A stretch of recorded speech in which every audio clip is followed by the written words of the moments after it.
Breaking news we're following here on ABC 15. A Border Patrol agent killed in a shooting in Naco. That's a border town about 2 hours southeast of Tucson. It's breaking news that we've been following for the past hour. Another agent also shot but is expected to be okay. Now, it's being reported that investigators are searching for a shooter at this hour. The agents were assigned to the Brian Terry station, part of the Tucson sector of the Border Patrol. ABC 15 investigator Lori Jane Gleha is on her way to the border right now to cover this. She has followed the Fast and Furious investigation and the December 2010 death of Border Patrol agent Brian Terry closer than any reporter, and she joins us now on the phone. LJ, I wanted to get your sense of the Border Patrol. Now, would you say there's a heightened awareness of the dangers involved in these jobs, considering what's happened over the past couple of years? Well, they definitely have an extremely dangerous job already, and they know that going into what they're doing. I mean, they're down at the border. They have a potential to come in contact with dangerous weapons every day, possibility of coming into contact with drugs or, people that might use their vehicles against them. So they already know that their job is dangerous going into this. But I was just down there on the 17th, 18th, and 19th covering this grand opening of this Border Patrol station where they renamed it in honor of Brian Terry. And they had a ceremony, was somber at times. They had bagpipes playing, remembering Brian Terry and how he died. He was shot while doing his job. The people who shot him were armed bandits. They were the people who were armed that were known to rob other people coming across the border.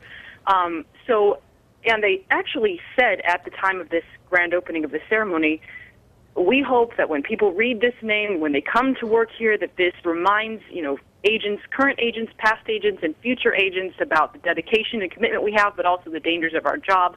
And so definitely this is playing in their minds right now.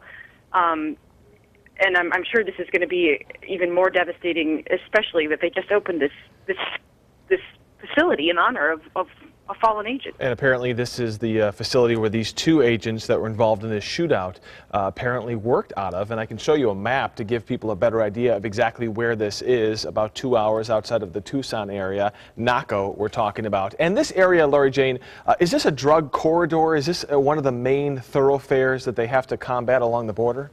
I think probably many of the areas that they patrol along the border, and that's one of their main concerns, is the drugs coming across, stopping the drugs, stopping the transport of weapons back and forth, making sure, obviously, people don't come into this country when they're not supposed to be. So what's unusual is I wonder if some of those agents that were involved in today's incident were at the event that I was at. And, we got a whole tour of this facility. They talked about how they train with their weapons. They had a state-of-the-art area where they practice weapons training in the dark. And they showed this to us, and pretty much everybody was participating in this ceremony. I'm sure there were some that were out in the field at the same time. So I don't know if I've come across some of these people. I know that there's a lot of concern already. I already got a text message this morning from a source of mine that works within the ATF asking me for any information that I have. So I'm hoping to get whatever I can that's going down there. Of course, this is an extremely sad moment for everybody involved, and I know that there's going to be a lot of investigation into what those weapons were in this incident that killed them. I'm sure there's going to be some close scrutiny to see if they were connected to this ATF Fast and Furious case, because, of course, not all of those weapons have been recovered, and they could turn up at any crime scene, really.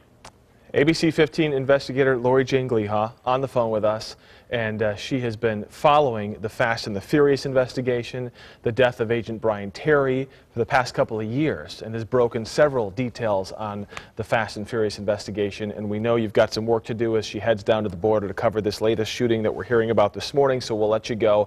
Lori Jane, thank you for providing some of that perspective this morning that gives us just a little bit of a glimpse into the dangers that these agents face, as we now have confirmed one agent shot, another injured in a shooting in the border near Naco, Arizona, a story we'll be covering throughout the day.